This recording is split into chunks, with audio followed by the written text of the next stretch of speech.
धन्यवाद माननीय अध्यक्ष जी, मौका देने के लिए एक देश के भविष्य के लिए बहुत ही अति महत्वपूर्ण विषय पर। और जब मैं बोलने के लिए खड़ा हुआ हूं तो बहुत पीड़ा के साथ खड़ा हुआ हूं। ये सरकार हर बात पर कागज मांगती है, हर बात पर सबूत मांगती है। माननीय अध्यक्ष जी, सुबह राष्ट्रीय अध्यक्ष जी दिखा रहे थे, शायद मंत्री जी लोग उठकर चले गए, देख नहीं पाते सच को। ये 664 पेज का 15,000 वोट काट दिए गए हैं एसआईआर शुरू होने से 1 महीना पहले ही। ये एक एक पन्ना चीख चीख कर बता रहा है कि लोकतंत्र का किस तरह गला घोटा जा रहा है, किस तरह से चीरहरण हो रहा है। इस पर लिखा है,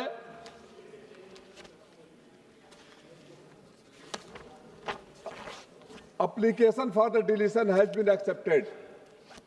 I have been asking from the authorities who made that application, when that application was made.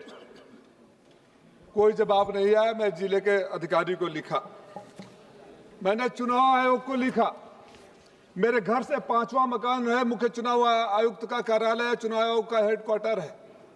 मैंने पत्र लिखा कि मेरे पास सबूत है, मैंने जिलाधिकारी को दिया है। आपसे समय चाहता हूं, चुनाव आयोग के पास समय नहीं मिला। 5 दिन बाद जब मेरे राष्ट्रीय अध्यक्ष जी ने यहां उठा, पार्लियामेंट के कैंपस में उठाया, पत्रकारों से बात हुई, प्रेस कॉन्फ्रेंस में कहा, तो मुझे एक पत्र आता है कि अगले दिन 3 बजे लखनऊ सीईओ ऑफिस में आ जाइए। ये लोकतंत्र का रक्षा करने वाली संस्था मुझे कहती है, एक सांसद को, कि पार्लियामेंट सेशन छोड़कर यहां नहीं लखनऊ जाओ। ये कौन सा डर है? जानते हैं क्यों? क्योंकि उनको भी पता था जवाब नहीं है। कहते हैं कि ढूंढोगे तो हर मोड़ पर मिल जाएगी लाशें, खोजने से कातिल का निशान नहीं मिलेगा। अध्यक्ष जी, अगर बात इतनी सी होती तो समझ में आती, जवाब कहां से देंगे?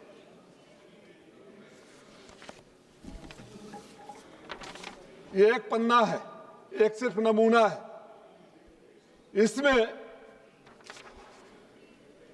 नाम इसलिए डिलीट कर दिए गए हैं कि ऑब्जेक्शन हुआ है नागरिकता के आधार पर। ऑब्जेक्शन करने वाला और जिसके खिलाफ ऑब्जेक्शन हुआ है, दोनों एक ही आदमी है। यानी राजीव राय एप्लीकेशन दे रहे हैं कि राजीव राय की नागरिकता नहीं है, इनका वोटर लिस्ट खत्म कर दो, वोटर लिस्ट से नाम डिलीट कर दो। आप समझ रहे हैं कितना गंभीर अपराध है? अगर राजीव राय कह रहे हैं कि राजीव राय भारत के नागरिक नहीं है, तो वहां से जब एप्लीकेशन देने गए तो पकड़कर बंद क्यों नहीं कर दिया गया? क्यों नहीं पकड़ के बंद कर दिया गया? माननीय अध्यक्ष जी, मैंने खाली सैंपल लेकर आए एक विधानसभा से। जानते हैं क्यों हो रहा था?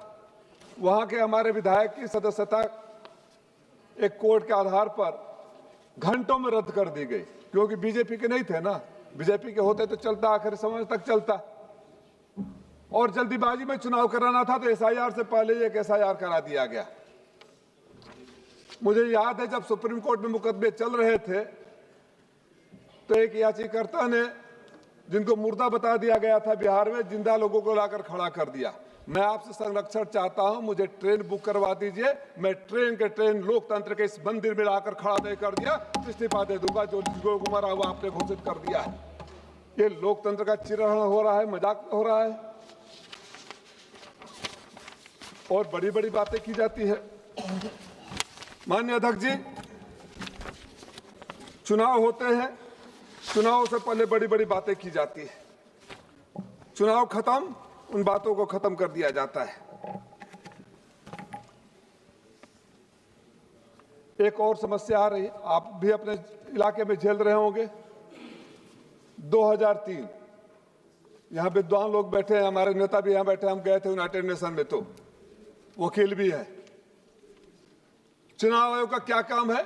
आप हमेशा घुसपैठियों की बात करते हो, फर्जी मतदाताओं की बात करते हो, लेकर आओ, हम लाठी लेकर आपके साथ खड़ा है उनको भगाने के लिए। चुनाव आयोग का काम है हिंदुस्तान के हर वैध नागरिक को वोट देने का अधिकार होना चाहिए।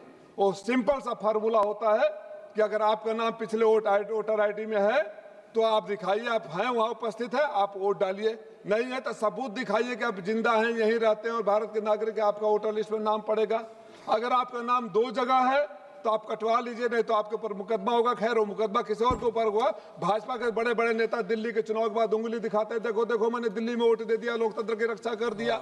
बिहार चुनाव होता है, बिहार में जाकर वोट दिखाते हैं, उंगली दिखाते हैं, देखो देखो मैंने बिहार में लोकतंत्र का रक्षा कर दिया। और टीवी चैनलों पर बैठ कर ज्ञान भी देते हैं, उनके लिए नहीं है। अगर मनसा साफ है तो छोटी सी बात है, 2003 का क्यों? किसी की शादी हुई है 2003 में, उसका नाम नहीं होगा, माँ बाप कहीं रहते होंगे, माँ बाप जिंदा है नहीं जिंदा है, कहीं चले गए। अब वो 2003 का लेकर आए, 2003 में SIR हुआ था तो कौन सा आपने बैक डेट का मांगा था? इतना कॉम्प्लिकेशन क्यों? आपके यहां भी हो रहा होगा। डिलिमिटेशन हुआ था, डिलिमिटेशन के बाद जो वोटर लिस्ट आया 2003 में नहीं था वो, तो वो एक विधानसभा के मतदाता कहीं और, दूसरे जगह के कहीं और, जिले में चेंज हो गया। जिले में ही चेंज हो गया। उसकी जवाबदारी किसी की नहीं है। हमारे नेता आदरणीय लालजी वर्मा सुबह बताया आपको, रामपुर में 2 लोग के भाई बेटे दुबई में रहते हैं तो उनके ऊपर FIR हो गया। मैं यहां इस सदन में माननीय उत्तर प्रदेश के मुख्यमंत्री से पूछना चाहता हूं कि सरकारी पैसे से आपने हमारे हिंदुस्तान के गरीब बच्चों को इजराइल के लड़ाई वाले मैदान में झाड़ू पोछा लगाने के लिए, लड़ाई में लड़ने के लिए, जान देने के लिए भेज दिया और डुगडुगी बजाए थे कि हम अपने बच्चों को विदेश में नौकरी दे रहे हैं। क्या वो हमारे बच्चे जो इजराइल में माननीय मुख्यमंत्री जी ने भेजा है हिंदुस्तान के नागरिक है कि नहीं है? और अगर नहीं है तो मुख्यमंत्री जी गुनाहगार है हमारे हिंदुस्तान के बच्चों को नागरिकता भेजने के लिए। अरे ज्ञान और दूसरों को देते हैं, विधानसभा में उठाएंगे तो आपके लोग बोलते हैं, राजीव राय जी उठा देते हैं। आप चेयर को एड्रेस करिए। आप चेयर को अरे मैं नागरिकता का इन लोगों को ज्ञान दे दीजिए, इनका बुद्धि खुलता है जब कोई और बोलता है, तो जब जवाब नहीं होता है ना, की बात को जवाब नहीं होता है तो ज्ञान खुलता है। आप अपनी बात अध्यक्ष जी, हिंदुस्तान के 3.5 करोड़ लोग देश से बाहर रह रहे हैं। हम लोग गए थे ऑपरेशन सिंदूर में भी, जब गए थे डेलीगेशन में, तो हर जगह हमें इंडियन डायस्पोरा से बात करने के लिए मौका दिया गया, माहौल बनाने के लिए दिया गया। संयुक्त राष्ट्र संघ UNGA में भी गए तो वहां भी मिले। मैं तो आपसे जानना चाहता हूं, आप हमारे वरिष्ठ भी हैं, हमारे नेता भी है और इस समय चेयर पर भी बैठे हैं। आप बताइए, जो हिंदुस्तान से बाहर रहकर देश की अर्थव्यवस्था में योगदान करते हैं, हर साल आते हैं, वो देश के नागरिक हैं कि नहीं है? उनको वोट देने का अधिकार होगा या नहीं होगा? अगर रामपुर के 2 बच्चों का नहीं है तो आप यहां से घोषणा करिए कि वो 3.5 करोड़ लोग जिनको लेकर जाकर प्रधानमंत्री जब बाहर जाते हैं तो मोदी मोदी के नारे लगवाते हैं, हिंदुस्तान के नागरिक नहीं है, उनको वोट देने का अधिकार नहीं है। इस बात का भी फैसला हो जाना चाहिए। लोकतंत्र के नाम पर चिरहरण होता रहे, लोकतंत्र के मंदिर में लोकतंत्र के पुजारी खामोश रहे, ये कैसे संभव है? चुनाव आयोग से अगर मैं लिखित रूप से देता हूं, आपका ये सांसद घर के बगल में रहता है, तो चुनाव आयोग को ज्ञानेश प्रसाद की ज्ञान देने में कौन सी कमी रह जाती है कि राजीव राय के सामने बता नहीं सकते या उनका अपमान हो जाएगा? सदन छोड़कर वहां जाने के लिए क्यों कहते हैं? आप लोग रिफ्यूजी की बात करते हैं, निशिकांत दुबे जी चले गए। मैं जब से इस सदन में आया हूं, हर बार घुसपैठिए का रोना रोते रहते हैं। हमारे यहाँ इतने मुसलमान थे, इतने हो गए, हमारे यहाँ उतने मुसलमान थे, उतने हो गए, हमारे यहाँ बांग्लादेशी आ गए। झारखंड का हो गया SIR, बिहार का SIR हुआ, कहां गए वो घुसपैठिए? कितने लोगों को उन्होंने पकड़ा? और अगर सरकार इतनी कमजोर है और कठोर शब्दों में कहूं तो मुझे कोई संकोच नहीं कि अगर सरकार इतनी निकम्मी है कि सदन में आकर रोना रोती रहती है कि हमारे घुसपैठिए आ गए, तो ऐसे सरकार को वहां रहने का कोई अधिकार नहीं। आपने बिहार का, अध्यक्ष जी मैं दिन भर इंतजार किया, थोड़ा बोलने का मौका दीजिए।